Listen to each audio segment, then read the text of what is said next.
All right, welcome back, everybody. We're out here in Naples, Italy at only the best 5, and it is that time. Top 16 here at the TWT Challengers event, and I'm excited. What about you, Spooky?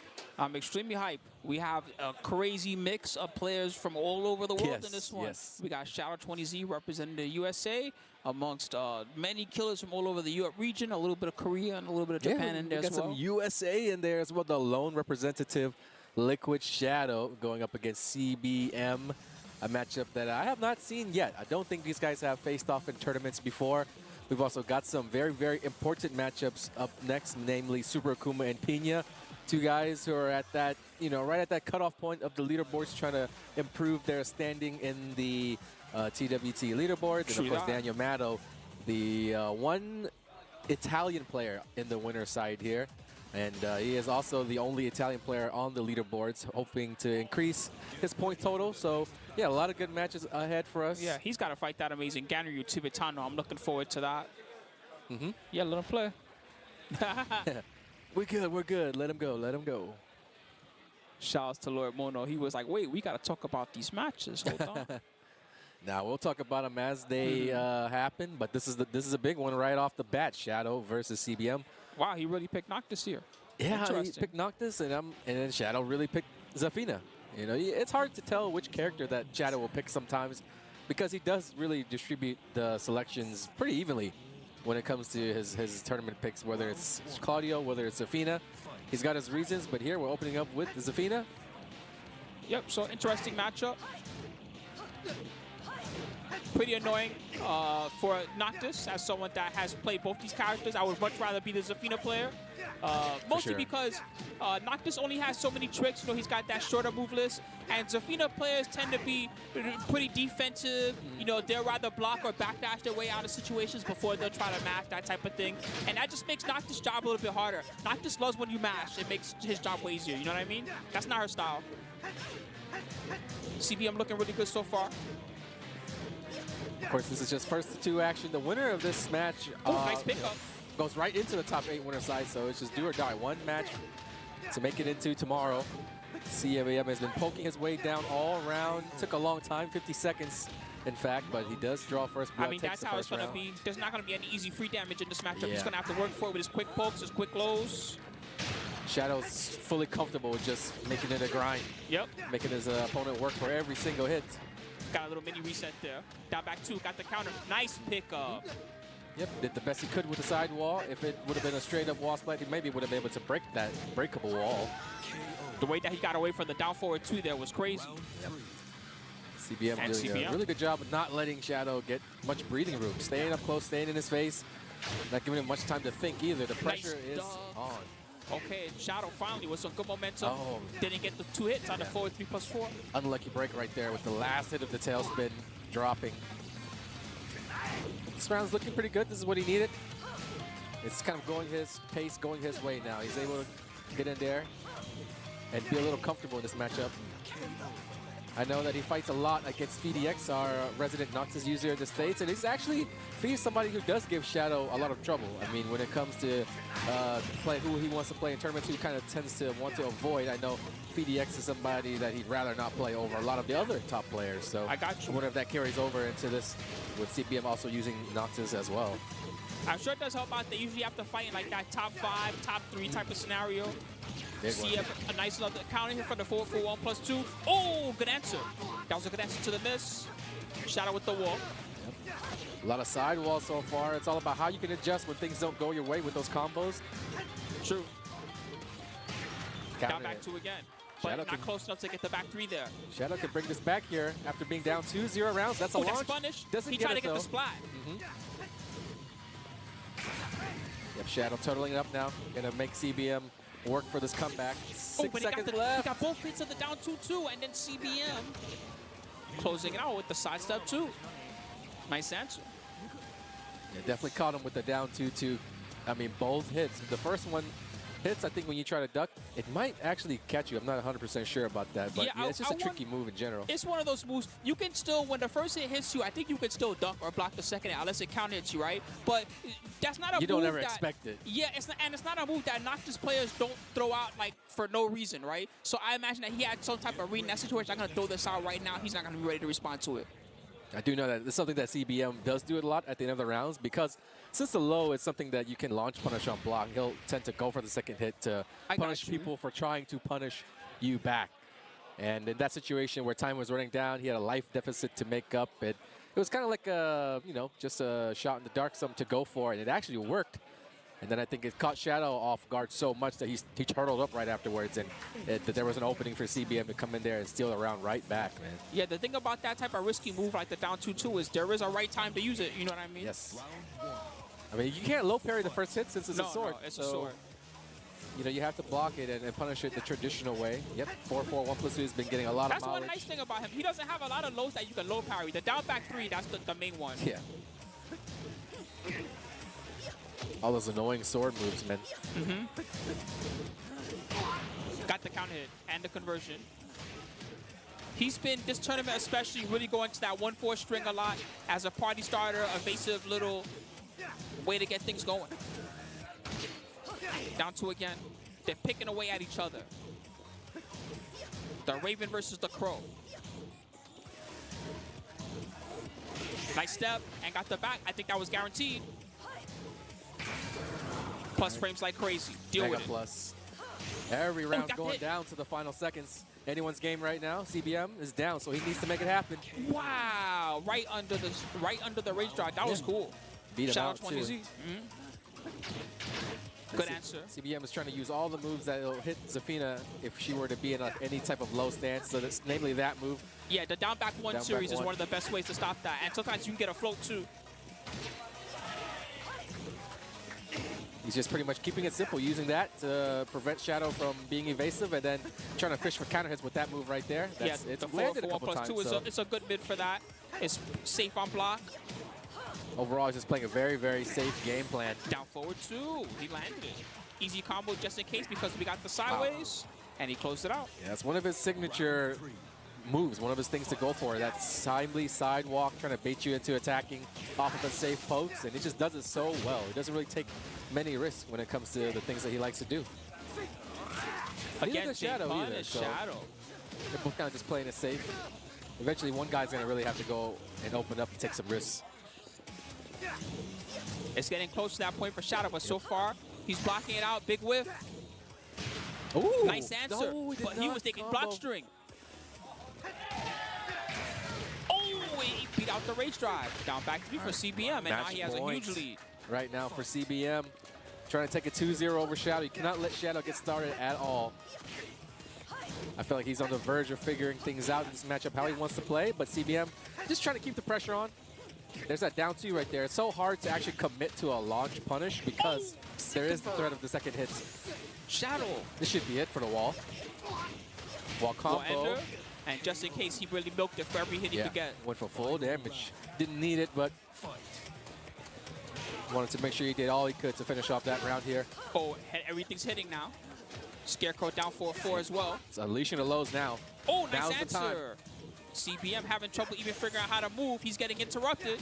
And the golden letters from Shadow 20Z to tie things up.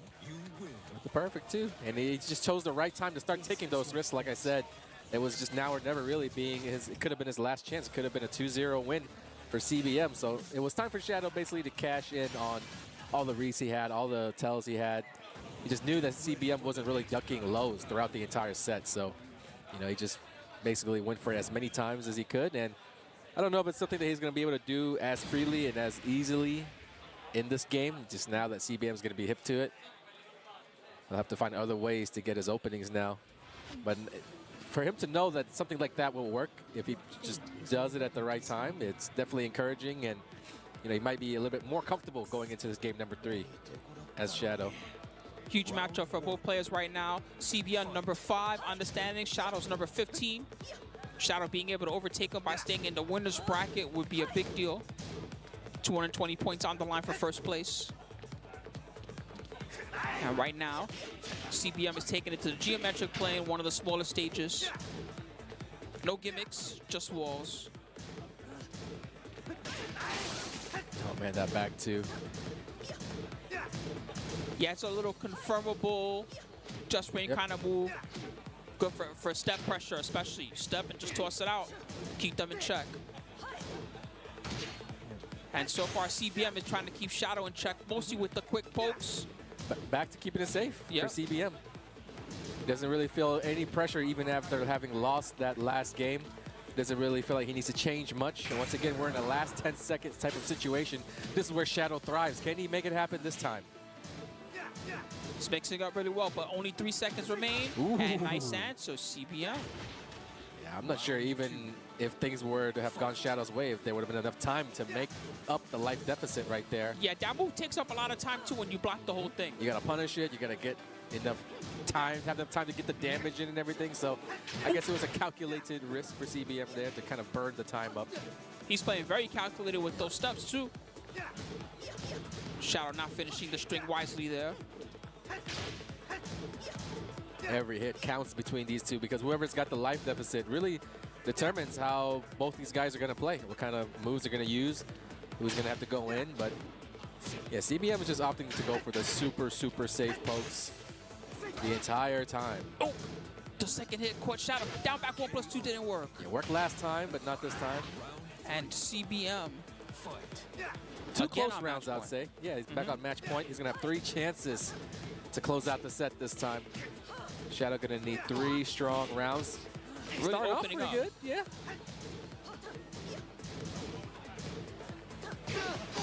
Nice. Working on the perfect so far. Where are they going? The back turn 2, where you see that one. Got to eat some mix-ups now. This could be where CBM starts to unload. He's using the rage well. He's gotten so much damage from those down 2s. Rage drive to get the wall. Nice block and correct punish. Just went for it. Woo, Felt like Shadow. maybe, you know, Shadow might sense a little thirst, try to block some low, and kind of just went for it. He had a round to play around with, but this is the round where you kind of want to get serious, go back to playing it safe, I guess. Down for that. That was a crucial whip from Shadow. He had Beautiful whip punish. Got the wall. End is available. Again, getting close just to hit those big lows. He CBM. wants to finish it now. And Shadow needs a humongous comeback now. Was looking for the second hit on the down 2-2. Can he do it? Nope. Counter hit from Cherry Berry Mango. And he's going to stay in the winner's side of the bracket tonight. Only the best 5. Yeah, he'll be sleeping good tonight. We'll have we'll get to sit back and watch. Yeah, He first of all, definitely, yep. making it Yes. into this part of the tournament is the hardest for these guys, and a lot of people are deserving of making it into the top 8, but so many players will fall short here at this top 16 part of the bracket. I mean, we already see low, high in loser side. HK Jr., Jod already eliminated from the tournament, and I think on a good day, these guys are easily capable of making it into the top 8. So that was a world-class effort by CBM there. Let me tell you, it's not easy to do what he just did with Noctis against Shadow. He played it very safe.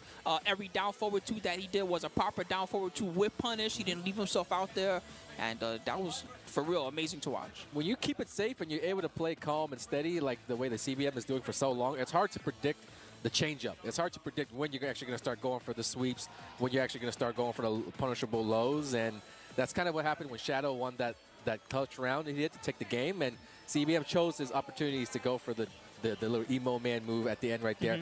I think it was like one of the only times that he had used it, but to choose it at the right time is also very, very important. If you're going to play it safe, there will be a time that comes when you have to actually cash in your reads and take advantage of the fact that you have been playing so safe to throw your opponent off. And I think CBM played it very, very well the way he did. So we're going to see CBM tomorrow in the evening.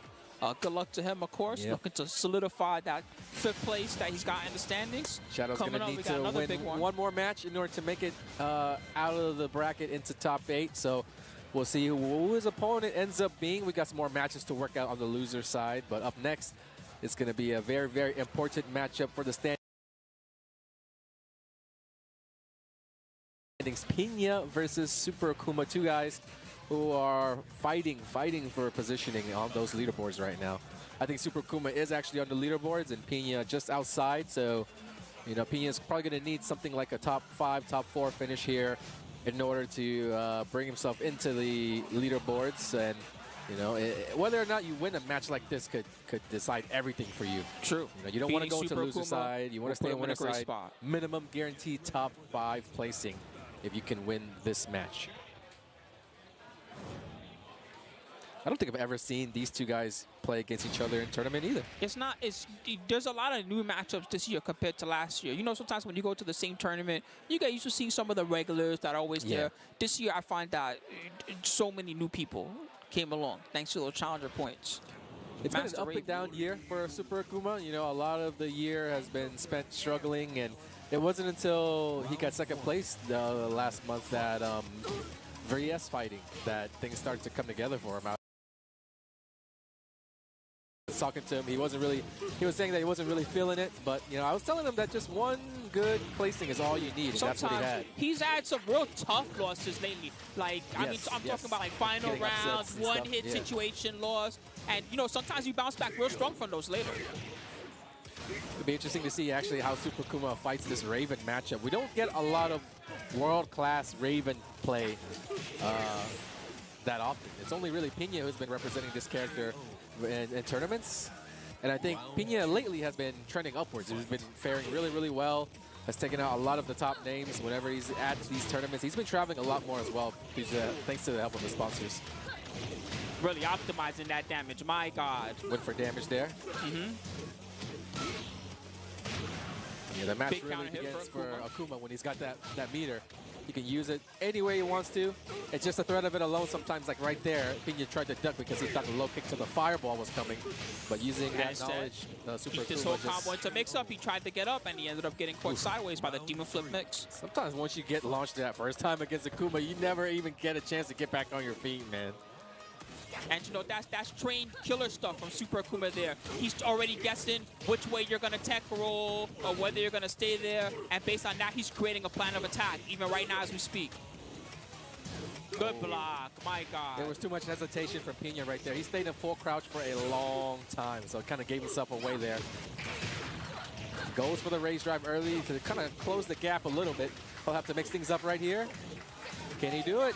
Oh my God. He just let the string run. Huge ender. Oh. Lightning didn't strike twice. Yeah, that move was his downfall right there. Sometimes it just works. Sometimes it just gets plucked every single time. But now he knows that Super Akuma is hip to it. He will crouch if he sees Raven in crouch, and it might switch it up. You can launch from crouching. You just go for the while standing one, but I think it was just something that it was so obvious that he didn't think that Super Akuma would block it a second time, you know? It was kind of happening all at the same time really fast. The comeback was happening. He was hoping that he could catch Super Akuma slipping. The defense could, you know, not be there at a time when things are falling apart, but he was pretty sharp, man. We're taking it to a no-wall stage right now, so the rounds definitely are not going to be as quick, I think, as they have been going, like in the first game. Good start from Pina off the bat. Yep. Woo! He's checking now. He's testing out the full crouch game. He's blocking low a lot. Yeah. That might just be a thing that he's looking for against Pina in particular. Especially that last low duck. It came long before the low even came out. So in Pina, he might be thinking like, this guy is just ducking way too much for his own good, and I need to capitalize. I need to start getting mileage out of these mid attacks. It's gonna drag things out a little bit, you know what I mean? But you know, sometimes you have to do that to get into your opponent's head a little bit and open up those lows back up. Word. So far, Super Akuma's neutral really strong though. Using those air fireballs well. Pina with a pickup. They still combo here. Yeah. Unfortunately, Raven just outside of rage and will not get a chance to take advantage of the rage attacks. Tied up one apiece. 1-1. Off the jabs. Super Akuma very good at fishing for those counter hit jabs. Transition into the Tatsus. And he's about to come up on the first meter. Is interesting.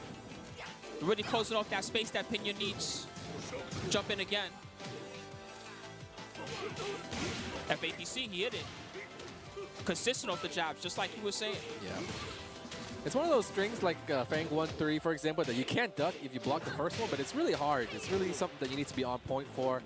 But if you have done your scout and you know that Super Kuma throws out that attack much, it might be something that you choose to go for.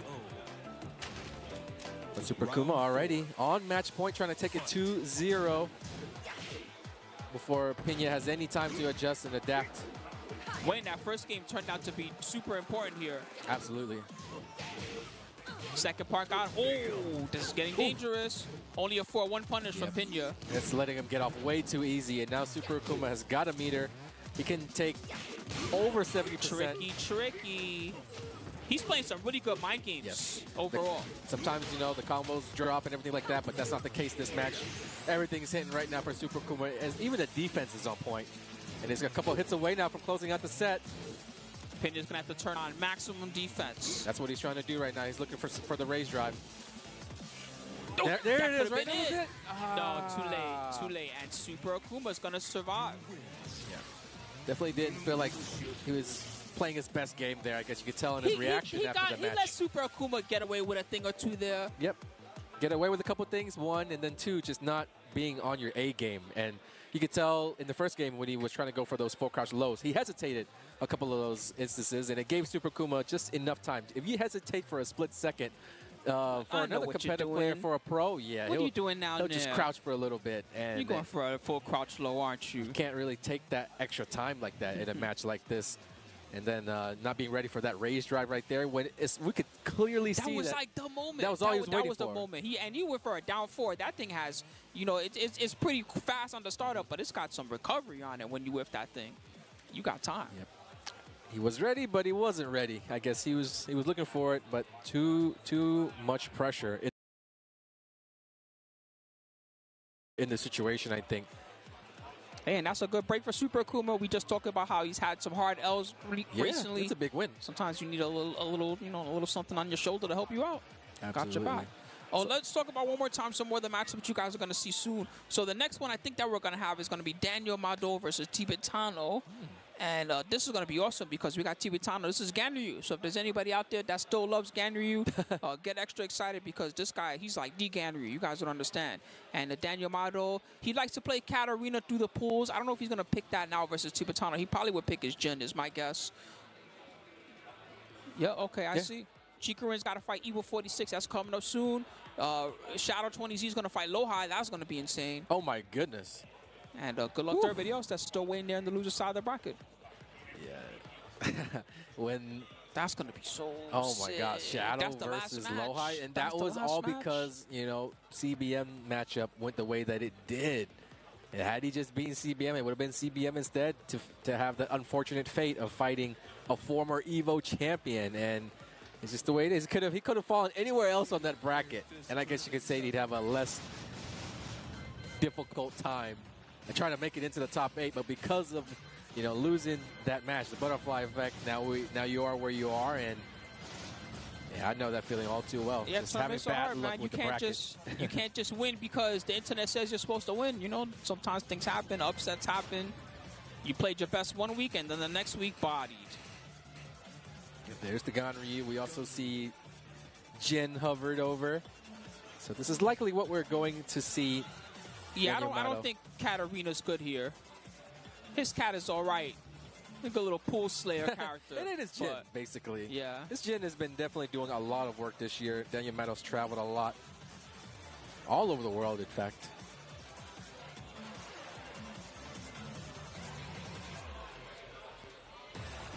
Is he transferring back to Clark Kent? What happened? Was like, oops, I started at Superman by accident? Sorry. Trying to keep it warm, you know. They keep it nice and air controlled here in these venues. So. Oops, I wasn't supposed to reveal my secret identity. He had these fancy hand warmers that he showed me a little bit earlier. So he's definitely one of those players that the conditions got to be right. Everything is good. He's checking the headphones, making sure the cups are in the right position. Yeah. Lefty and righty, right? This is the left, this is the right. Okay, let's go. Soon he'll start doing the Tokido. He measures the exact distance to the monitor. I would not be surprised. Exactly 16 inches. Just what I needed. I think there's definitely going to be an uphill battle for Tibetano. He does have a very, very unusual timing with the Ganryu. And just when it comes to throwing those uppercuts, keep out uppercuts, choosing to go for the follow-up punches and not keep your opponent guessing on how to punish, and then also with those down forward threes. That's a move that's been pretty much one of Ganryu's best low pokes, if not the best low pokes ever since like Tekken Tag 1 days. How you use those moves, when you use those moves is everything. And I think Tibetano does a very, very good job of deviating the timings on the lows, keeping your opponent guessing on the keep outs, and that's a basic enough game plan to carry you very, very far in the first of 2 tournament sets. Daniel Mado's the one that gets the first blood, thanks to counter hit 4. This dude, Daniel Mado, is sick with the Jin, though. He's a super specialist, uses everything. Even when it comes to the parry, his parry timings are probably the best in the world. He likes to use them especially early to make you question yourself and your strings. That's the best time to use it. And then when you cut your strings short, he shuts you down. And the moment he throws you off your game plan a little bit with those parries and everything is the moment that everything starts to go downhill for you. He's really, really good at getting in your head. Plays very, very fast. Wow, what great a block. Reactions His as well. defense is ready. Not going to get away with any gimmicks today, my friend. LLRK got the wall. Not afraid to use the sweeps either.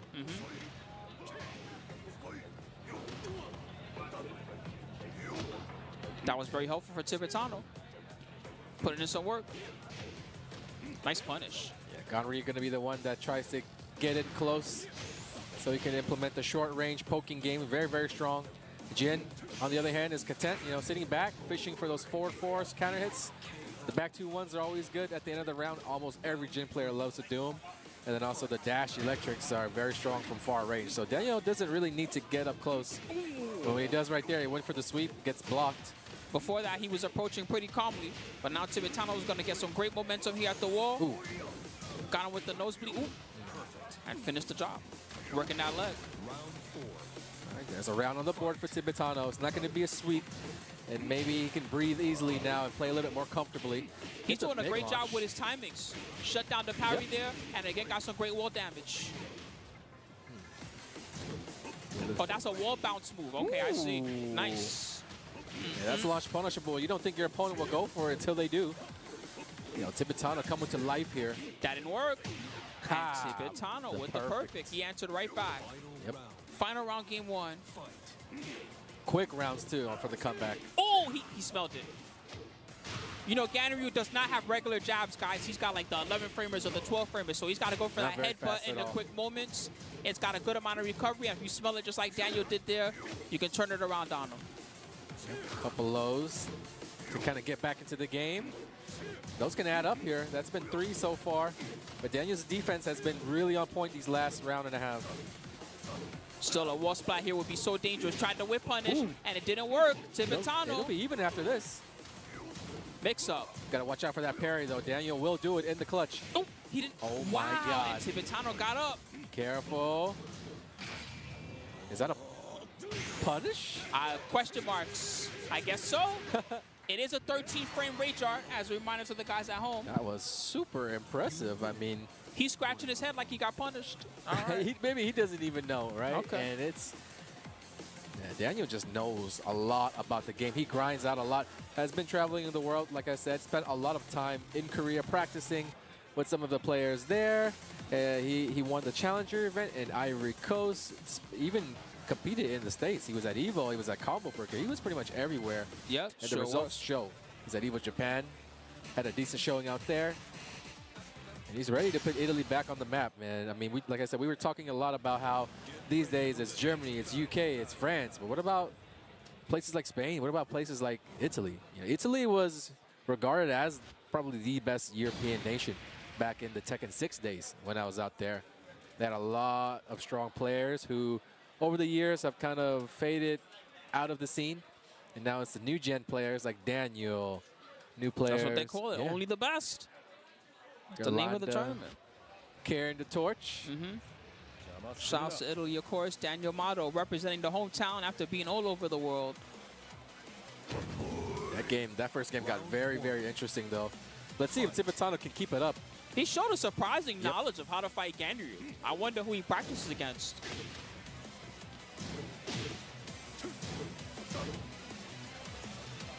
It's not a character that's easy to get high-level matchup experience. Wow, right there with the crouch Axe cancel kick, to the 2-4 punish. Otherwise, he would not have been able to get a knockdown off of some of these blocks, low blocks. And again, he smelled the headbutt.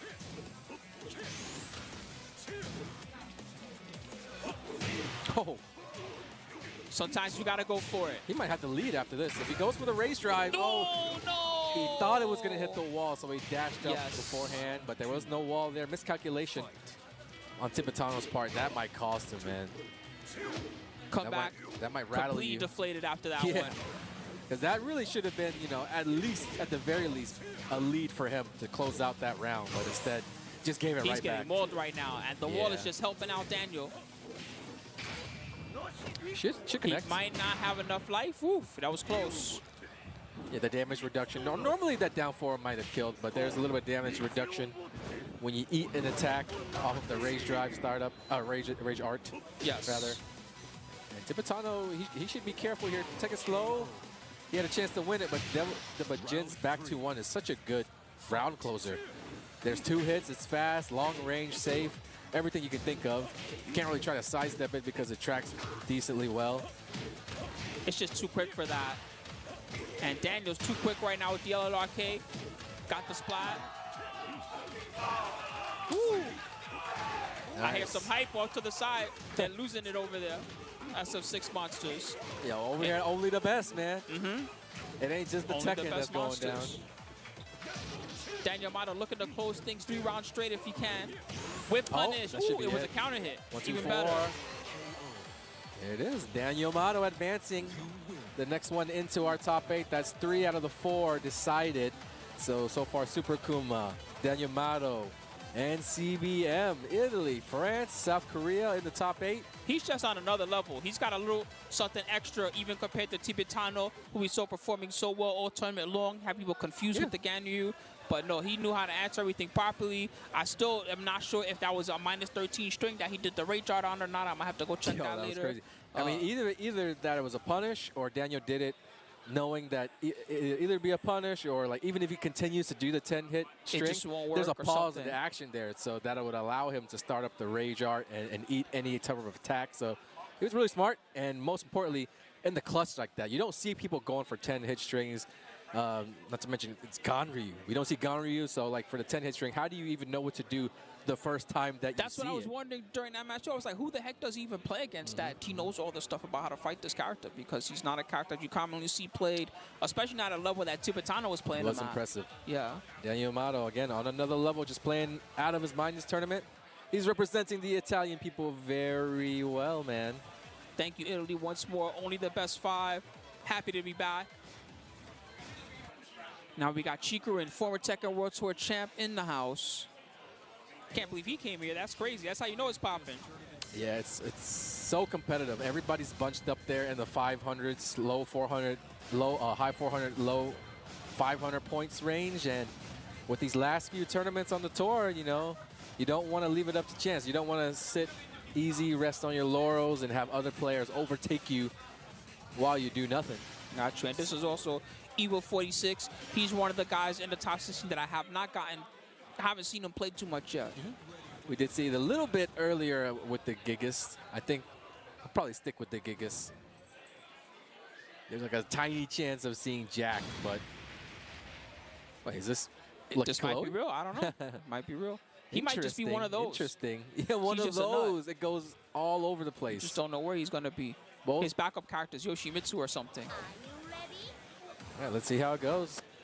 Maybe it doesn't feel good against Geese because Geese has those parries when it comes to implementing that golem mix-up. Round 1. The running mix-ups Fight. can parry everything. Looks like this is real. Evil 46, player 1, Chikurin, player 2.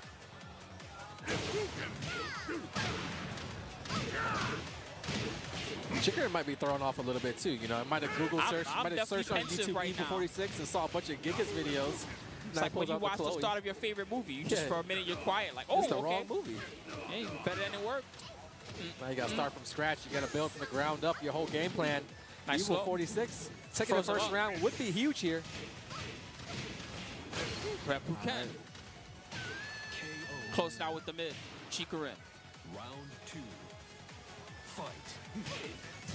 That was looking pretty good from Evil, though, so solid. far. Once you get that combo started, you get that wall pressure going, you know, it's hard to give it up. Evil got caught crouching a little bit there.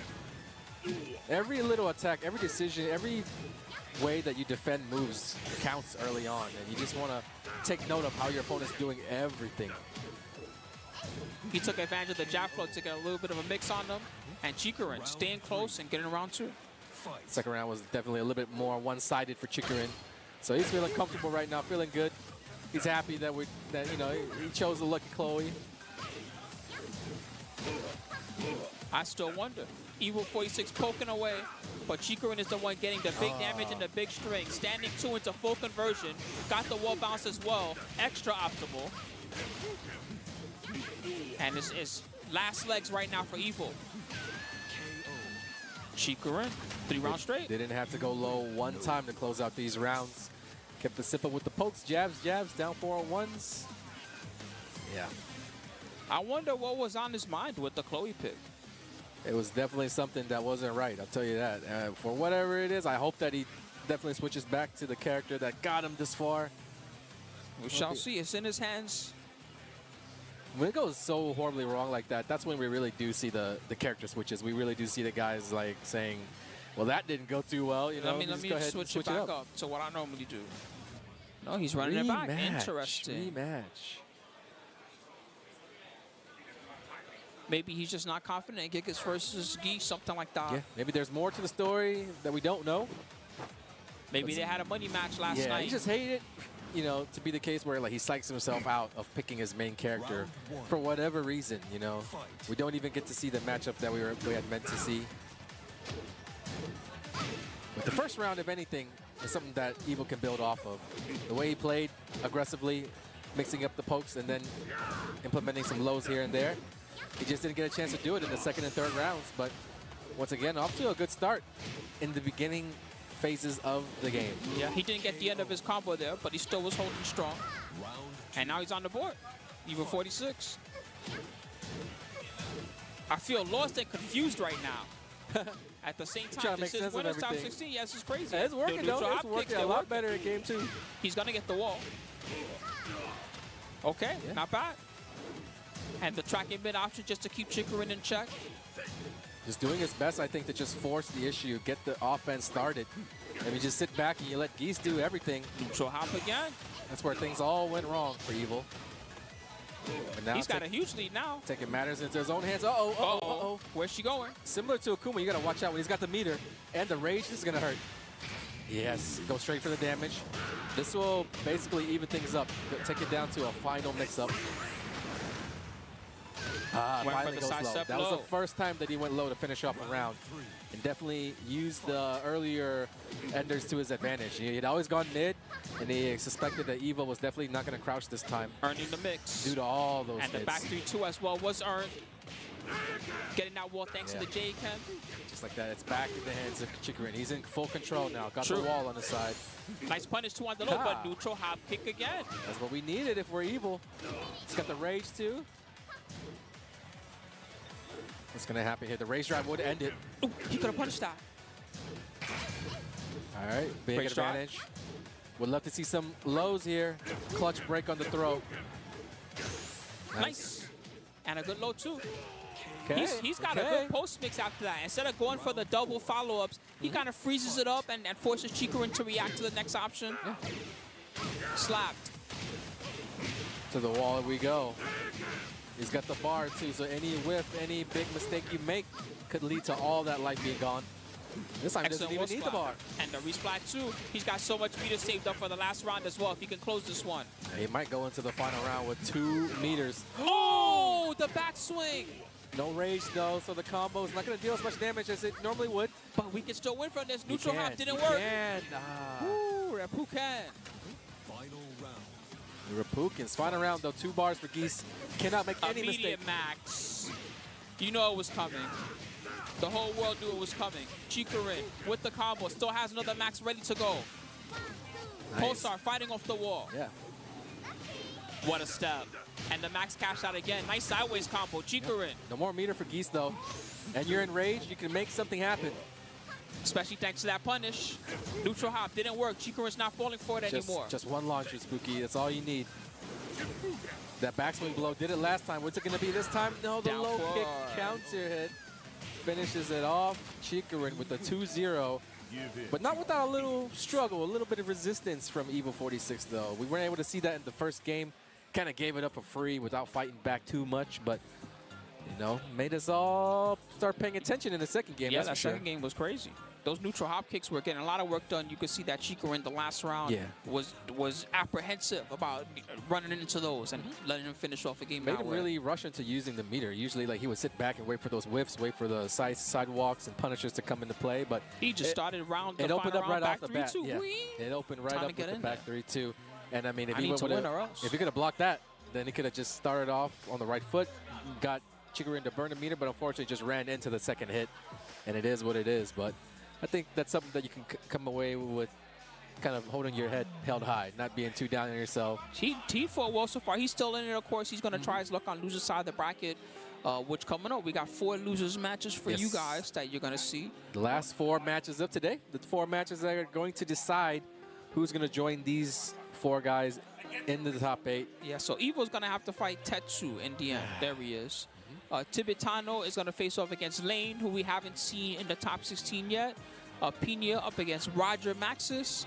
And then Shadow 20Z is going to face off against Lohai. Yeah, we got Roger Maxis. I can't believe that ended up being the last one. I swear this is not staged, guys. It just happened that way. Oh, it's going to be first. Oh, okay. Oh, there you go. Right now. All right. They're going to give dessert. I wasn't ready. First. Oh, my goodness. This is... I don't know if these guys have ever played either. I mean, Lohai's been away for a long time. Shadow just coming into form, you know, looking pretty good over the last couple years or so. Recently acquired the Liquid sponsorship. That jersey looking very good on our boy. Liquid. Boing, boing, yeah, boing. man.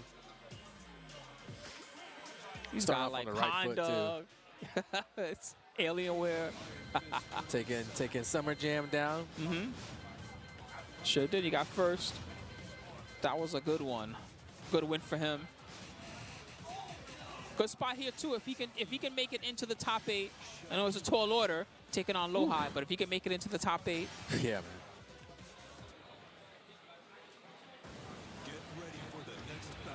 Ooh, this is I have no idea what to Nervous expect. for both of these guys. We didn't really see much Claudio from Shadow here today. Nope.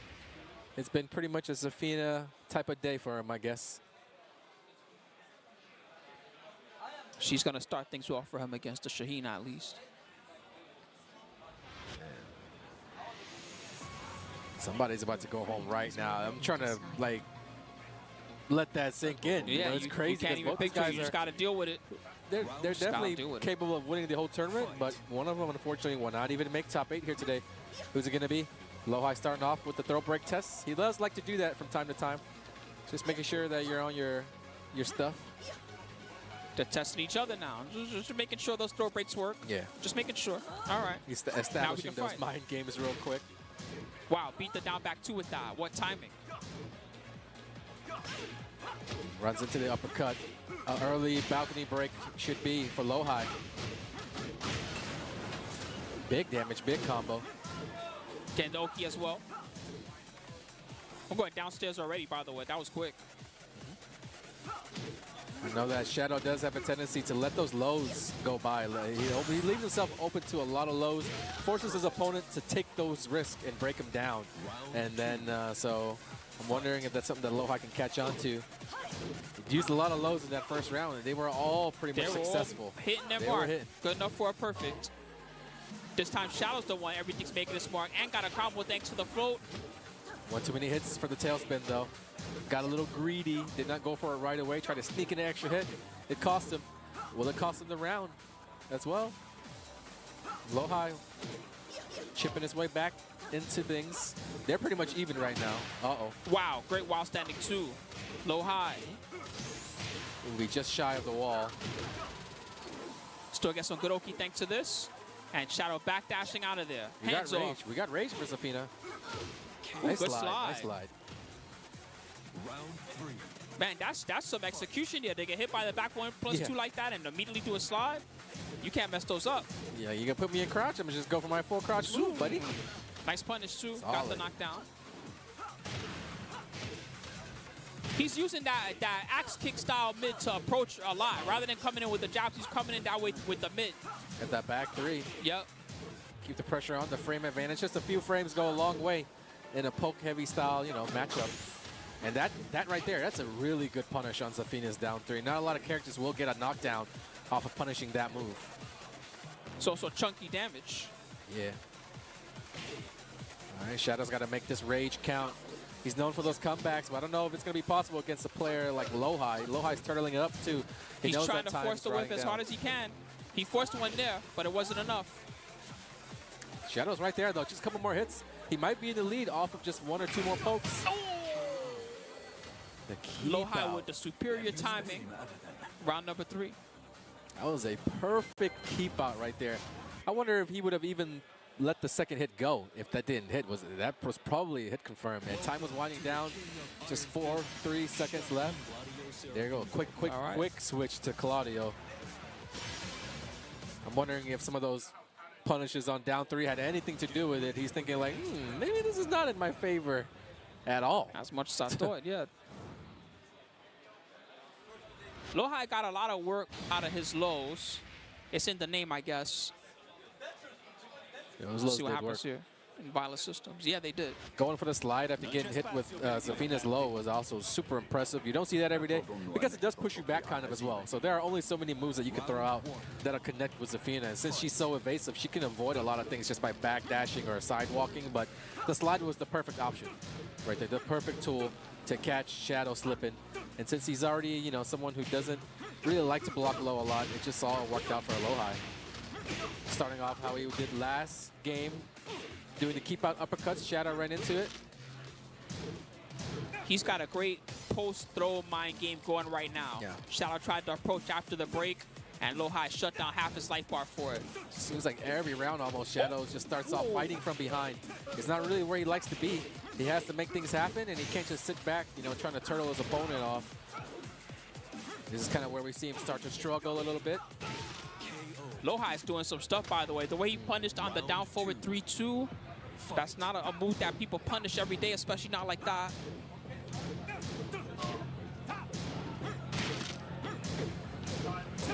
Shadow poking away. Sense of urgency now from Shadow. He knows that it's going to be something that needs to go in and try to open up his opponent on. If he waits too long, the lows are going to start to add up. The pressure game from Lohai is just too much for him right now. So he'd rather be the one taking matters into his own hands. He's got an overhead kick of his own that produces some frame advantage, Let's see how Lohai deals with my forward 4. Starburst in play. He's working him to the wall, and he got it. Finally a round where Shadow looks like he's starting to make it happen. Kind of in control here, but just one launch right here will end it. It would undo all the hard work that Shadow did this round. Time winding down again. Every single round coming down to the last Every few hit seconds. counts right now. Slide. He's got a tiny lead. Now Lohai's got the edge. Oh, nice. the back 4-2 got him. He needed that. That was too. very needed close. It bad. 3 seconds left on the clock. Shadow 20Z, round number 2. Lohai had the right idea. He was going for the keep out. He knew that Shadow had to make a play. Yeah, but you just can see that Shadow, he's little by little, he's making adjustments to the strings and the mix-ups, forcing those ducks where he can. I mean, when your opponent sidesteps your jabs and punishes you with a combo, I mean, there ain't much you can do about that, right? You just got to give credit where it's due at that point. Speaking Shadow of. turning it up now, but he is down a little bit once again, fighting from behind. There's a lot of time left on the clock this time around, though. So no player needs to rush. Shadow knows his back's to the wall right now. He needs to win rounds now. Attacking with feints and intentions. Oh, he tried to whip punish it. A little bit late, not on point, hesitated. Sidestep those forward. sidestep forwards. Nice He back dash. Needs a couple more of those. Does he have enough time to make this comeback? Lohai gonna turtle up now. Hold back. Got the low. He got another low. 2 seconds. Oh! Woo, that was enough. That was enough, crazy. I can't even. They look That like might they have have the been same amount of 1 point health. of difference. Shadow, he just knows what to do in those Insane. situations. Because of the way that he plays, that probably happens a lot. Going He's down used to the to wire. getting down. Yes, those exactly. timeout Last scrambles. second. He's got experience in that category for sure. doing great in the last second scenarios, but Lohai with the double lows. That was a buzzer beater if I'd ever seen one. That was just perfect Something from Shadow. else. I mean, But he really needed that, especially because Lohai is looking strong. twice now when it comes down to scrambles like that in the closing seconds, even with the life lead, Lohai has been unable to come out with the round. So that's definitely going to weigh in his mind now. As Nice that counter, 2-1-2. situation might come about again here. 17 Slide. seconds left. Yep. He's not going to let it come down to the time anymore, he says. Final round, game number 2. Lohai trying to close out the set. Shadow finally with some momentum. If he can take this game. Oh, Lohai! That was beautiful. Read the jabs, crushed him. It's his optimal ender, too. Yep. Lohai not going to sit around, wait for time to run out this time. He's got the wall. He's going to try to make it count. You can see he's really hungry for that down back 2-1, but Shadow is not falling for it. Maybe some running twos here. We saw Shadow just try to go for it. The range on back 1. This is getting dangerous. Nice back 4-2. He got the wall. This is so close. Hands off. Shadow 20Z. Yeah, there's raise drive for Shaheen. Be careful. Every single round, Spooky. Every single round time. Down 2. It's a factor. Hands off again. He broke every one so far. Oh my God. This is so scary. Lohai, who's even? Who's They're got both it? working for that lead plus frames. Down forward 1. He's got the lead. And nice. Lohai with the crouch feint into the while standing 1 is going to close out the set 2-0. Shadow 20Z is eliminated. Goes out in 9th place. Lohai moving on to the top 8. Barely escapes here in game number 2. You can see it starting to come together for Shadow.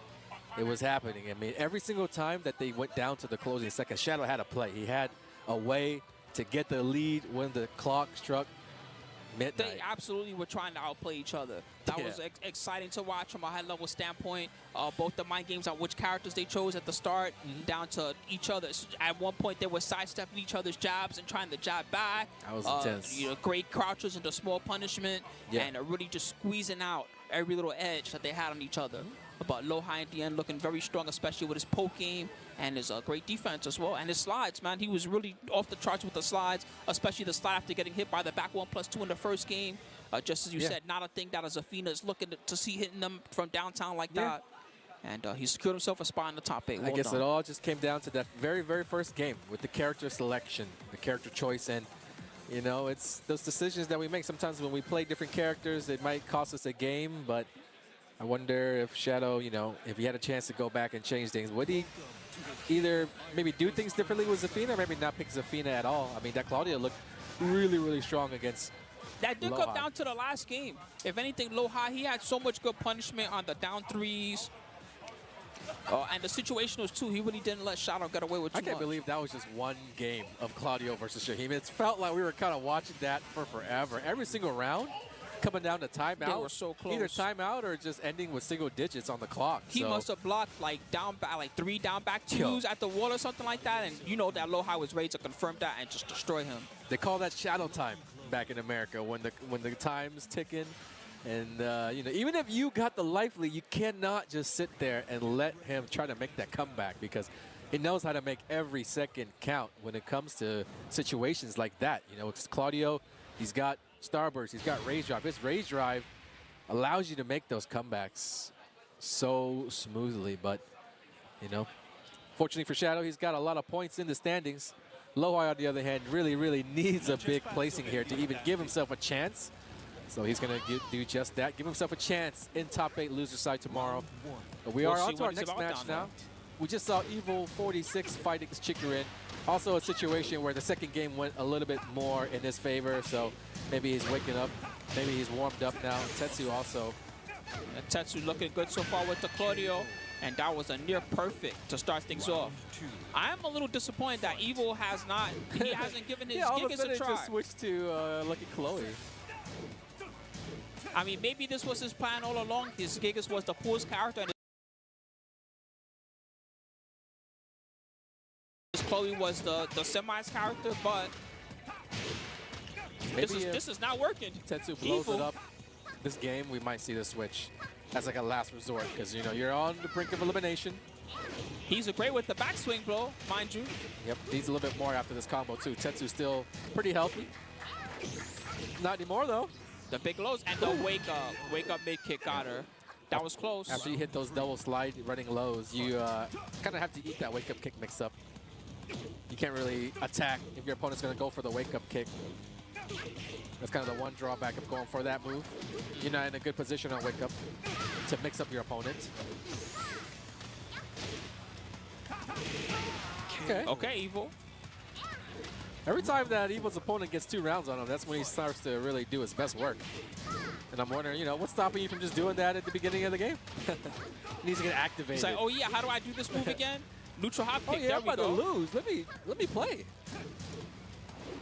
Oh, the neutral hop kicks though. He's going for quite a lot of them. They're super hard to punish too because they don't really put you in a position to get punished. You know, you're kind of staying far back still. Nice, just like that. 2 quick rounds from Evil. And again, Tetsu, he needs these points. He's feeling the heat now, for sure. Evil officially has taken the lead in game number 1.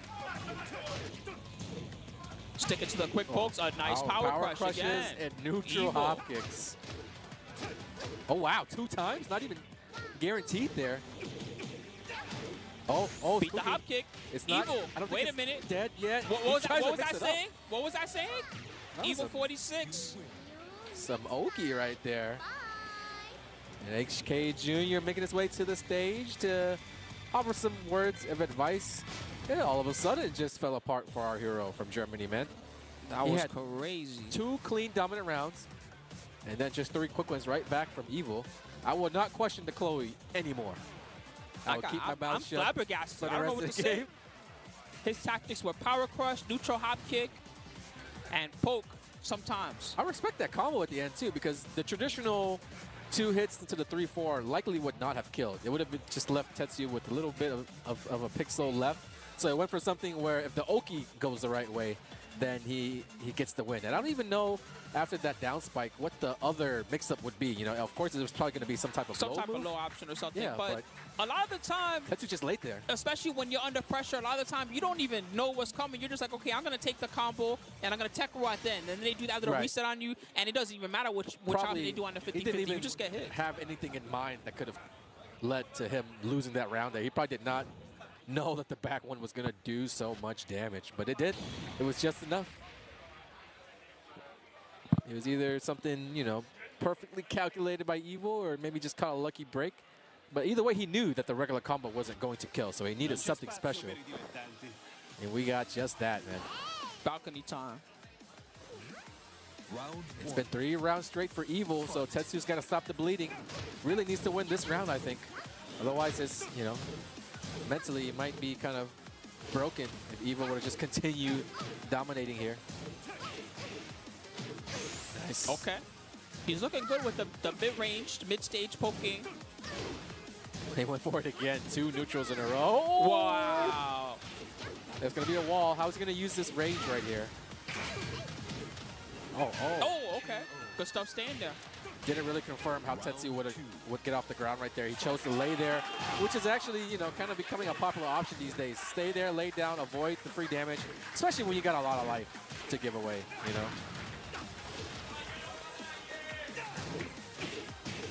Yo, those 2-2s are not just frames. That's actually... He did the just frame like 1 or 2 times, but you're right, not every time. You know, a lot of Chloe players hit something like that every time. It's not a super hard just frame to do. I'm not trying to make fun of him or anything, but, you know, it's just something that he's struggling to do right now, and you don't want to leave any damage on the table, that's for sure, when you're playing in a high-stakes tournament match. 3+4 missed. All right. This is where Evil thrives, though. This is where he starts to go nutty. Unleash the full he's potential. going nutty. Look at that. He's stopping starburst moves and everything. He actually took a starburst with the just frames are hitting now, too? Nice. Yo. Power crush again. Got the wall splash. Tetsuya might be in trouble here. Nice conversion. Evil. Evil 46 with the defense, too. Punish? 1+2 did not punish, but took the low. Yeah, so you're saying he gives away those first 2 rounds to let your guard down. I don't even understand what information he's getting during those work, but it's working. Full crouch counter hit. Maybe when he's just like, screw it, I don't care anymore. that's when it's like everything starts to work. It's like man. a mind thing, huh? That's it. One Well, more hit. he needs to be in that mind state the whole time. He'll be the best player ever. Tetsu trying to wake He's about himself to up. do it right now. Sitting This would up. be a huge upset, by the way. Oh, a huge upset Humongous for sure. upset. Huge upset. The Italian people want it, man. Representing. This will be the second Evil's player. making it happen right now. He's got back to the one. Nice block from Tetsu. Evo trying to be the second Italian to make it in top 8. Oh, Floats. beat the hop kick. And got the one. It was a full combo, so the Nice damage is only life okay, lead. but he still has a big lead. And again, Uh-oh. a good punish. Evil. Uh-oh, back to the wall, Tetsu. though. No mistakes are left. Wow, what a risk. And it worked out. Oh, Lucky. one Got more the hit. hits. One more hit. Oh, Evil. Evil 46, thanks to that nice little wall bounce there. Tetsu. The guard break. The heartbreaker 2 times back to back. That's tough, man. 2 rounds off the bat, but only to get disappointed like that, man. I feel for the guy, and we both know that this was a tournament that was super, super important for him to get an opportunity to win some points. But a 9th place finish here means that you only walk away with 10 points, 5 points, something It's an inconsequential. amount that's It ain't gonna not enough for him. do too Not well enough for him. So that leaves him with only just a couple more opportunities to really cement his position in the standings. That Man, was Lucky that was Chloe in top 8, huh? How about that? And Gigas, that's the other character. So 2 That's Italians something now else. Well done. into the top 8. We still got Roger Maxis. So it's Italy holding it down today, man. I mean, Boda coming up, giving him some props. I mean, it feels good to have the TO walk over to you. They call it only after the your best match. in Italy. Only the best, and only the best Italians came to bust everybody up so All far. right. It's crazy. Battle of the Spaniards coming up, Tibetano and Lane. So that's going to ensure one player from Spain in the top 8 at Okay. least. But unfortunately, it is the, you know, the At least they hometown had to face matchup. off to get to top Yeah. 8. They're both quite far in the tournament at this point. Can avoid these matchups when you make it deep into the tournament. You know, early on you can separate by region and everything, but once the cards fall where they fall, I mean, you might have to end up taking out your homeboy. I've seen a lot of training partners have to face off in the top 16 or the top 8 lately. Sometimes as far as in the grand finals. Yeah, I mean, these last few matches have definitely been surprising. Some great matchups here. That for real was a humongous upset. Yeah, the way that it happened, too. I'm just still in disbelief surprised. over Tetsu. Being in full control, all of a sudden, just evil. Lucky Chloe, I think it that's was what the she evil does. awakening, honestly. It wasn't Lucky even like Chloe, Tetsu she's falling scary. apart or anything. It was like evil just started to... it was just everything was going good for our guy here, man. I need to know what in the world it is that he figures out during those first 2 rounds. Those first 2 rounds might as well be a total wash. Somehow round Those 3. decoy rounds, man. I'm telling you, you might think in your head this guy's a scrub. I'm about to beat him, and then you start playing a little differently. He's got like multiple personalities or Oh something. my So another God. personality just comes in at the right moment. Oh, we're losing. It's okay. I got this. Yeah, that was Crazy. ridiculous. All right, Spain versus Spain. They're hugging it out. Soon they're going to slug it out.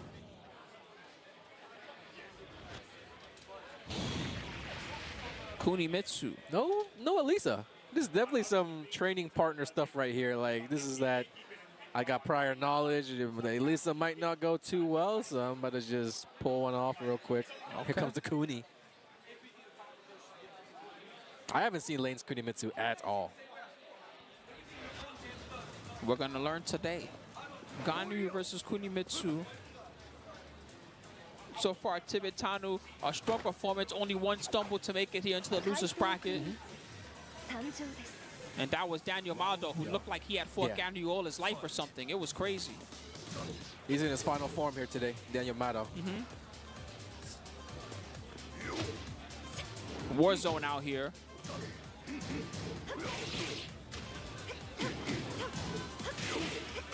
Okay, and Lane keeping it compact early with the quick pokes. It's a high-level game plan, of course. Poke away, keep it safe, and create the opportunities. Early wall. And he used it to mix up well. That was great. Good job, Lane. Round number 1. Fight. Man, there's a very big crowd for Tekken right now in the front, by the way. The players, the spectators, the organizers, and everyone getting excited for this top 16. We are nearing the end. And telling Lane you, with some great pressure going. this part of the tournament, a lot of times, is my favorite part of the tournament. This is where some of the best matches take place. Those top 8 matches, those are the ones we see all the time. You know what I mean? Like, we see these guys make top 8s, but it's all about the road to getting there, the guys who don't make it. I mean, these are the stories that I'm interested in. You know that all night long, people are going to be talking about Tetsu getting beat by Lucky Chloe. People going to be saying, Italy, you know, don't sleep on those Italians, man. Might be I know you're talking about Germany. I know you're talking about UK. UK didn't show up here today, so what does that mean? Instead of Spain showing up, Lane looking big. Nice. The Kuni pick proving to be very, very effective here. It's super working for Lane right now. Tibetano struggling. Huh. At least the headbutt's working out. Whoa, where's she going? Oh, snap. I'm faster. That helped a lot. He really needed that. Got the one. Around. That's a lot of hits. Every time you bounce off that wall, you take an extra little bit of damage. Man, what's up with these comebacks that we've been seeing here today? People like to dig deep, man. In tournament, that's what it is. They don't give up easy. It's impressive to watch. You know, when you're down 2-0, there's something to be said about how much you're willing to change up your style. You're like, I need to make drastic changes. To help me out, I know. The things I've been doing for the last 2 rounds have not been working at all, so something's got to give. But Lane trying to shut it down right now. He saw what just happened to Tetsu. He just says, not me. Not today. Not today. Back turn, low crush. Beating the wake-up kick there. Just to extra make a statement. Oh, man. Oh, that stereo water drinking. Need that for the brain power. I think one's drinking that natural, one's drinking that bubbly. You can tell it's like the color of the bottle. Like the blue means still, and then like the red, the pink means sparkling. They really drink that sparkling water out here. But I don't know. This is definitely some training partner stuff, huh? He went to the Claudio. He went to the Claudio? Yeah, he went to Claudio, for real. It's random stage. They ended up getting Violet. Violet systems. Claudio versus Kunimitsu. Yeah, Tibetano versus Lane. Claudio versus Kunimitsu. What? Yeah, I saw a little smile there. I'm not sure if that was a smile of Lane saying, I think I got him. But it might have been this might be the checkmate situation We're that not he's seeing looking for. the whole story. You know, these guys, we don't know how much these guys play. We don't know how much these guys have played. Something's happening here. Yeah, this is crazy. something's up here. All right, back one from Tibetano starts things off. First blood for him in game 2. Tibetano on the Claudio, interesting. 3 matches in a row where we're getting some Claudio action. Got the American Claudio, we saw a little bit of Germany, now it's Spain's turn to show us what they could do with the character. So far he's making it work. This is looking much better than the first game did. Yeah. He's keeping her compressed with the quick pokes too, as usual. He's able to use a lot more attacks now from neutral. Instead of just sitting back with Ganryu waiting for those uppercuts. Using those unusual timing moves and everything. He can really bring the fight to Lane now with moves like running 2, a lot of the dash-in moves, 4-4-4. Right there's a really good low parry. Yep, great prediction on the wake-up attack. Right there, though, he could have easily went to the wall for a wall combo. So maybe the inexperience with Claudio affecting the match a little bit here. But not too much as he goes He's up always ready for the wake-up rounds. attacks. That might be a thing between the two of them. They're always, you know, I know, you know. Don't try waking up with that, buddy. Running 2, got the early starburst. Just out of range for the back one. He was trying to stop the approach. And Lane is always ready for those down 2s. What happens here if Tibetano wins on Claudio? Do we go full circle and we get the Alisa from Lane? I don't know. Maybe so. Especially if it's a 3-0, Alyssa right? versus Claudio is a good match for Alyssa.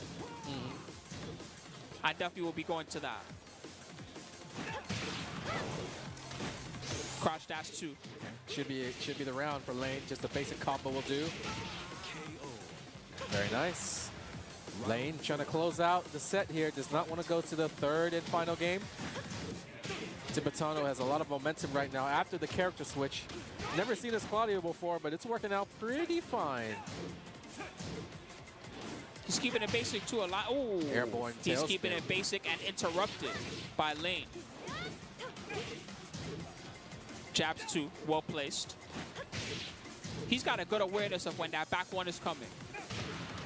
Lane trying to take it slow now, but maybe Tibetano, nice plan. pressure there, post knockdown. This is getting scrambly. Yes, it is. Both players in rage. There's rage drive for Cooney. Rage drive right back. Claudio as well. Wow. Down 1-2, Tibetano with the starburst active. He's got the win. It came off of the side step, so I'm pretty sure Lane thought that side step 4 was coming out, but down 1-2 and starburst. Super good move.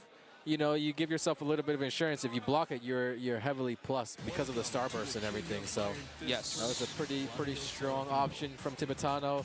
If it wasn't going to hit, it was definitely going to give him a position to continue going the aggressive route had he wanted to.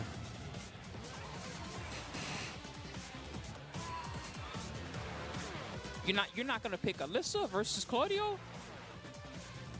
I'm amazed at what I'm witnessing right now. Here we go, here we go, here we go. Alyssa Boskanovic. This is good. The last could be, you know, your last game of the tournament. You kind of want to go out with your big guns, with your main character, you know.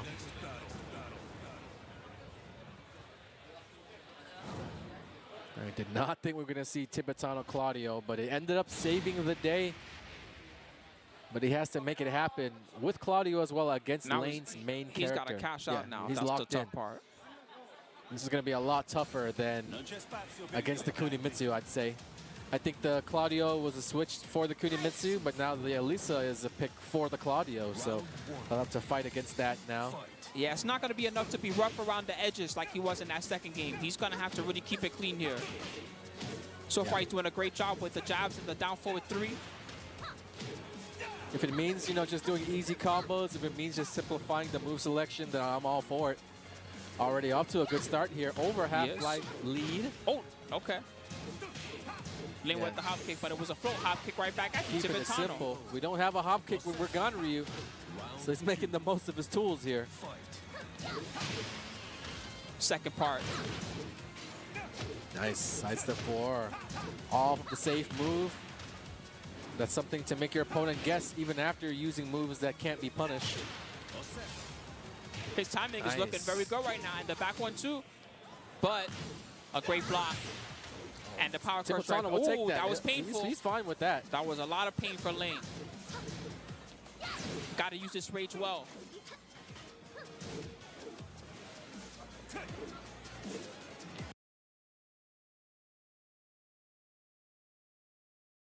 Tibetano try not to leave too much out there to get whip punished by the rage drive. Here we go. Comeback potential. He didn't fly in there for a mix-up. That's actually kind of tailspin. One more hit. Close. Ooh, that was a one guess situation. Had the guess between the mid and the low, and Lane is going to seal round 2. Some quick damage. Just got caught ducking at 2 of the most inopportune times, I guess. Those chainsaws, man, they're tough to deal with, for sure. That's one thing that she is good at doing, stealing her turn and stealing those rounds. Tibetano's still going strong, though. The Claudio is definitely holding his own against Lane's Alyssa. Oh, he tried to do a double starburst combo. Unfortunately, he messed it up, and Lane avoided the wall. Okay. Lane's got a lot of floats here. No, he keeps trying to do the 2-1 tailspin. It's not working out. Needs to just keep it simple. Oh, right underneath. It is a high, and nice punish too. Lane staying strong in those critical moments. You drop a combo 2 times in a round. You can't expect to win that. True. Can't possibly expect to win that. He left a lot of damage on the table that round. I know Tibetano will be kicking himself if he ends up losing this set. It's going to be that last round that was really the one that sealed his fate. So far, Lane playing very passive right now. Back 3, gets a float, and he got the wall. Nice answer to get the starburst with the running 2. Okay. Wall splat, re-splat. This is round. Oh, he didn't do the thing. He could have finished it. Yeah. All right, but Lane chose to bet it all. And we're going to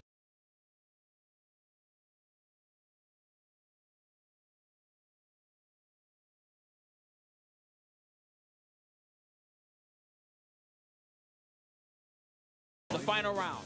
Final round here. Loser is eliminated. The winner makes it into top 8, makes it into Championship Sunday. 1+2 is the best move right now. Nobody's punishing it. Claudia with the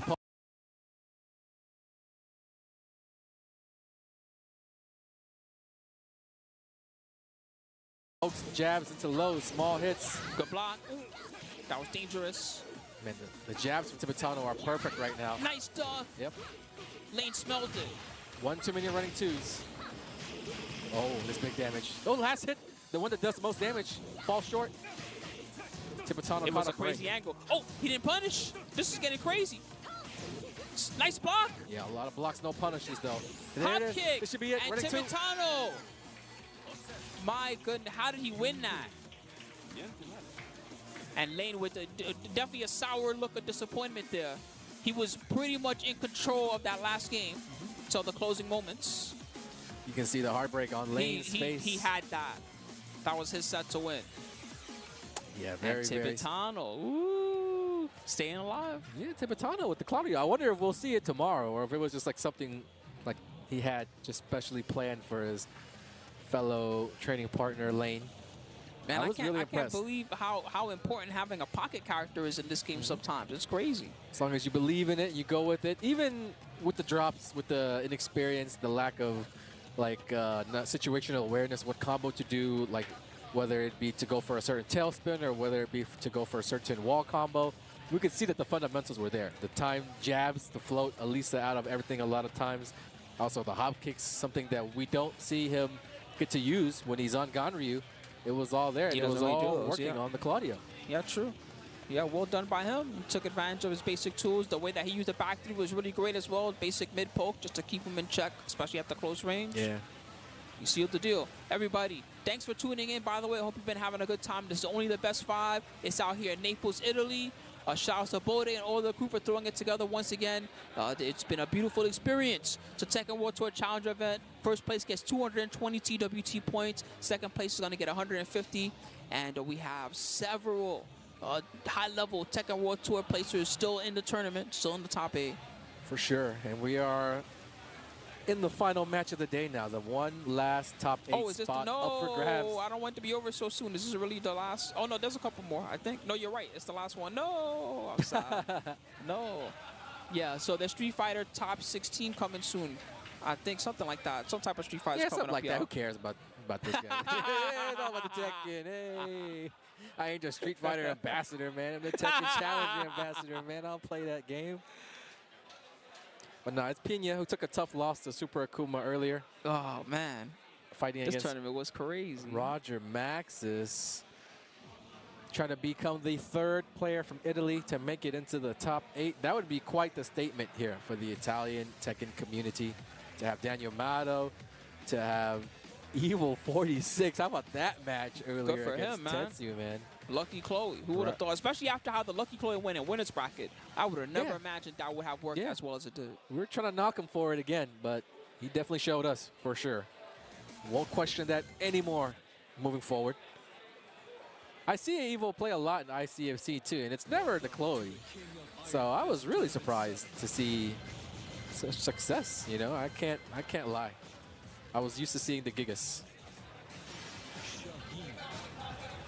Pena, though. This is an important tournament for him.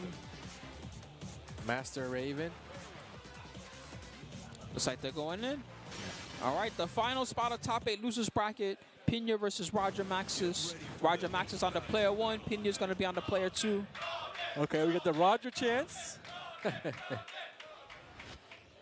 Bing. I'm always down to support the hometown, man. A lot of invaders at this tournament from all over Korea, America, Japan. the rest of Europe, Japan. Yeah. Italy Italy holding it down for sure, man. Daniel Mato, Evil, props to those guys. Let's see what Roger can do. Round 1.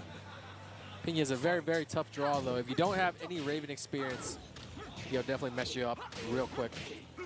But Roger's got the support of the crowd. Every little hit, every little combo, everything that goes his way, you know, the crowd's going to let you hear. So far, he's doing an excellent job, but a counter from Pena into the bounce. I just learned something new with Raven. You can actually get wall bounce off that counter hit. Yeah, counter hit only. Speaking of counter hits, nice one there, right back at you. They are slugging each other.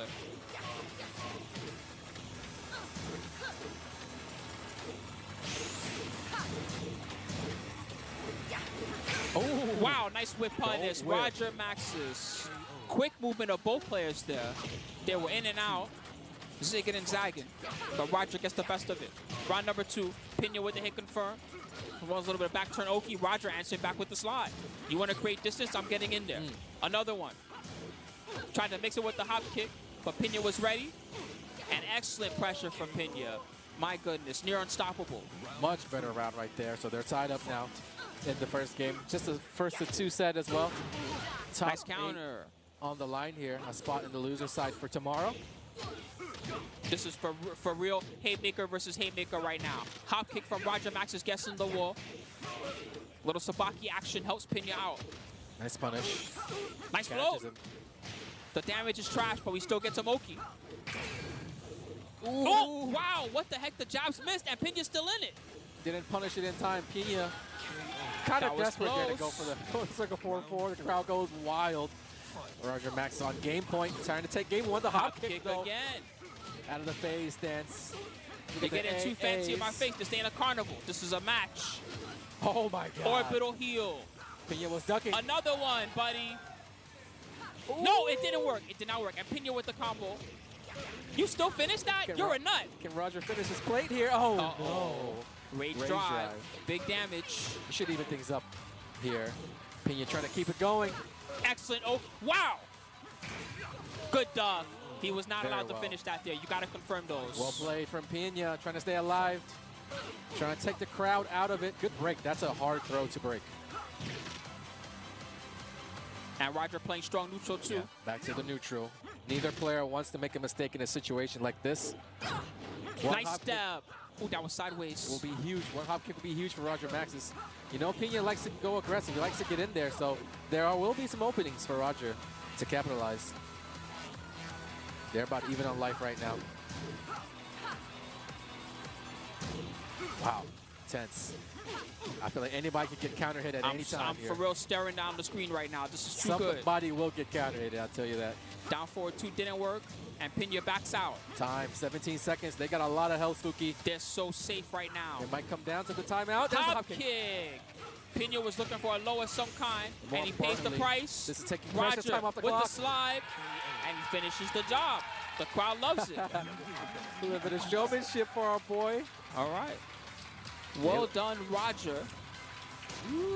But you know, that's only the first game. We're gonna try to get some coaching or get some hydration. Oh, we got some T.O. bias on the stage. Got the head honcho coming up. Hey, giving some words of encouragement. Italy. You know what's crazy is that Bode himself is no slouch when it comes to this Tekken.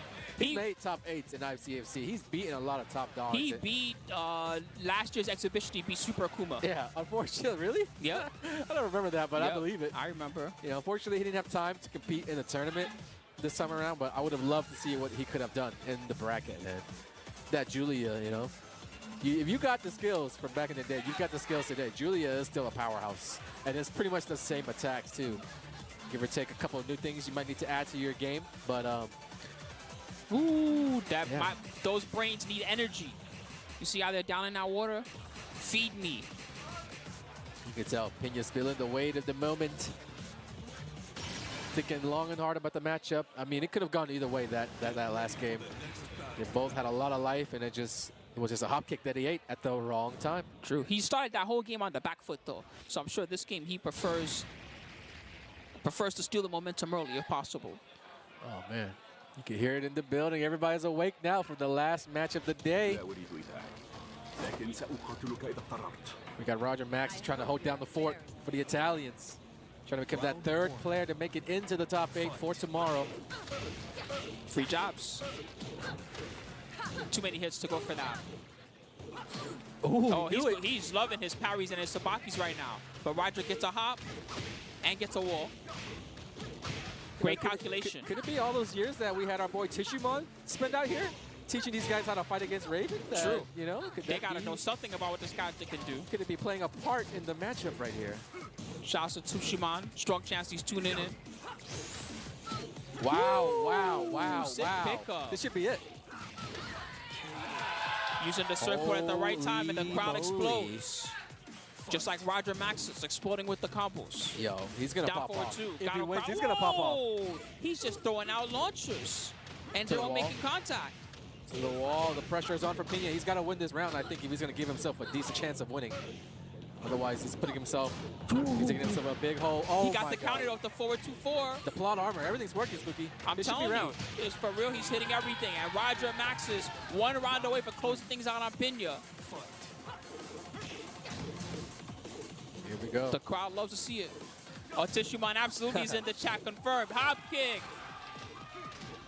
Looking Man. good right now from Roger. But missed the end of the combo. Could it be the critical nerve? Didn't get a bounce because it was back turn. All Roger Maxes so far. Everything's hitting. Don't even the second in the Wild Standing Series. A slide could do it. Pena with a wall. He got the counter off the string. Wow! Sick confirmed, Roger Maxis. And he's going to take the set over Pena to solidify himself a spot in the top 8 losers bracket. And Pena's going home. Enjoy the crowd. power of Italy, Yeah. says the crowd. One Japanese player down, one to go, they say. Man, Pena, a tough one to take. Roger Max is playing spoiler here today, and that's, like I said, 3 Italian players. It wasn't like this last year. There were a lot of invaders, a lot of international players from outside of Italy claiming those spots, but they came back with a vengeance this time around. Daniel Matto leading the way, still on the winner's side. Very good chance, I would say, to take this whole tournament down. Everybody, I hope you guys enjoyed all the amazing Tekken matches that we saw so far. The crowd is still popping after what we just witnessed. Yeah, A big buzzing. victory, Roger Maxis over Pena. Pena's going to be getting a 9th place finish tonight in the top 16. And everyone, this is only the best 5. It's been an amazing experience so far. If you want to see more of what's going down, check out the Star GG. Follow my Twitch if you guys haven't followed before. Of course, follow Lord TK Anakin. Follow OTP Tournament and all the homies. So coming up tomorrow, we are going to have the top 8 for Tekken. Don't go away, by the way, because there's more action here on the stream. But this is for the Tekken top 8 tomorrow. You're going to have Cherry Berry Mango up against Super Akuma. Daniel Matto up against Chikurin. Both winners bracket matches. All 4 of the guys are placing highly on those Tekken World Tour standings. Losers bracket, you're going to have Low High versus Roger Maxis. And you're going to have Tibetano versus Evil 46. A lot of representation all over the globe. We got Japan, Korea, France, Italy, Spain in the mix as well, with Tibetano representing. I mean, it's hard to call it right now. I guess you could look at the winner's bracket and say maybe CBM's the favorite based on the leaderboards. Daniel Matto is playing out of his mind. I think this might be a rematch from Combo Breaker, Daniel Matto versus Chikurin. I mean, anybody could take it. The Jin is looking strong. And then Lohai going to be coming back with a vengeance after losing to Daniel Matto earlier today. He took out Shadow on the way here. And then, you know, you can't count him out either. But Roger Maxis is definitely going to have the support of the home crowd when he goes up against Lohai. Same thing can be said for Mr. Evil. He's facing off against Tibetano. So these matches are all going to be very, very exciting. It's going to be a good one. Crazy stuff. Honestly, you guys need to rewatch the top 16 later if you guys like. I saw some great high-level play that I'm definitely going to review. Now, I also want you guys to review what we got going on right now on the tenno.gg/merch website. Told you a bit about it before, but they've got some amazing community-style merchandise for all of you. You can check out the Avoiding the Puddle goodies. Check out the Tasty Steve, Lord Sajam holding it down, Majin Obama. Support your locals. Check out the ICFC coming back soon. And all the goodies, too. You got the hoodies, the shirts, and everything else that you like. You can use that link, or you can just use the QR code if you like. Make sure to check out some of the goodies that we got at Evo, too, that you can see, because we put out a whole bunch of new stuff for you guys at Evo, and you guys, it's been flying off the show, so jump in there I'm not soon. sure if all of these might even be available for purchase. They sell out pretty quick. Some of them licensed I'm merch. telling you that I looked at the board earlier, and some Yeah. of these are definitely sold out. Jump out soon. Not everything is available. So check out the shop, 10-show.gg/merch. Not only Street Fighter available, we got the King of Fighters, we got Guilty Gear, and of course the classic Tekken shirts, you know, the good ass Tekken, cute ass Tekken. So check out the shop while supplies last. Make sure you guys support everybody, support the crew. If you guys like ICFC as well, we got the ICFC shirts. But yeah, don't go anywhere. Like Spooky said, we got Street Fighter Top 16 coming up next. And don't forget, top 8 tomorrow will be going down right here on the same channel.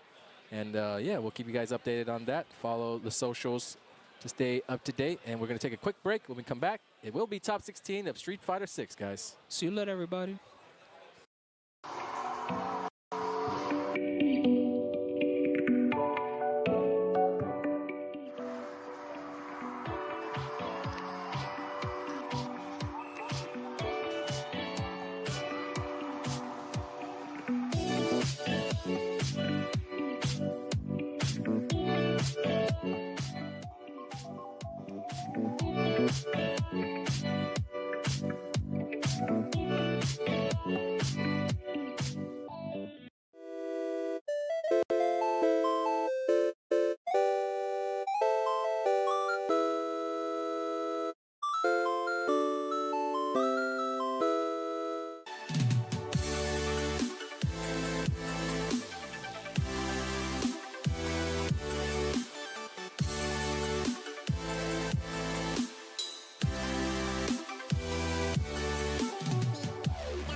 Only the best 5. Street Fighter 6 Top 16. You're joining the boy Tasty Steve, Young Jammers. My man. How's it been, bro? It's been too long. I always like to say that's what I'm going to answer for you. Let me tell you guys something, right? So first of all, you should never put us two together on the bro, microphone. what are you doing?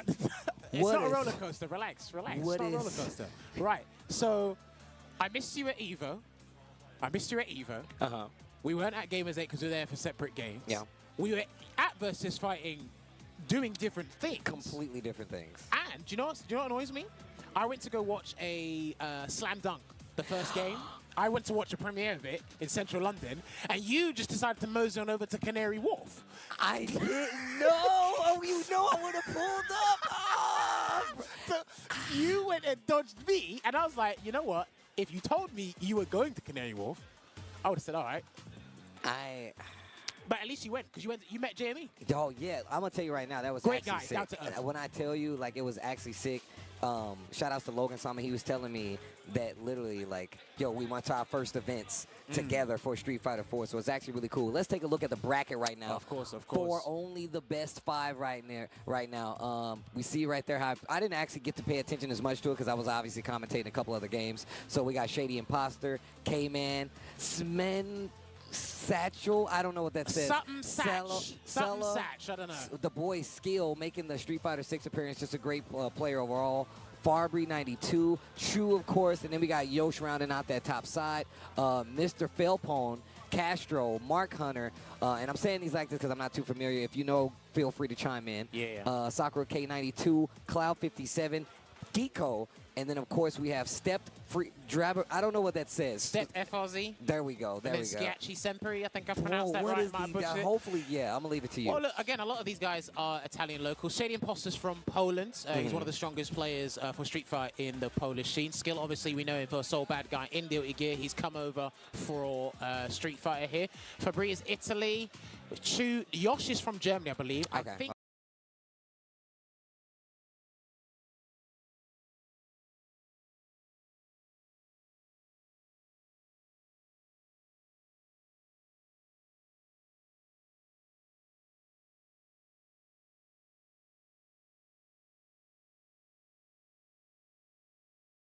the Yosh I'm thinking about. I think he's playing Luke at the moment. Castro, I played him early in Casuals. Very strong Italian player. Sakura K92 and Mark Hunter, I believe.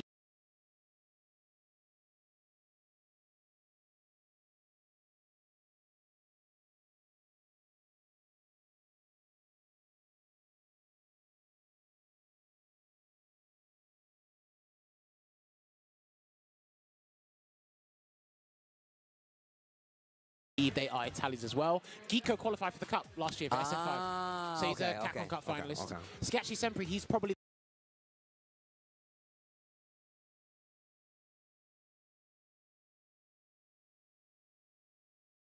Yeah, I like that. You know, I'm a man of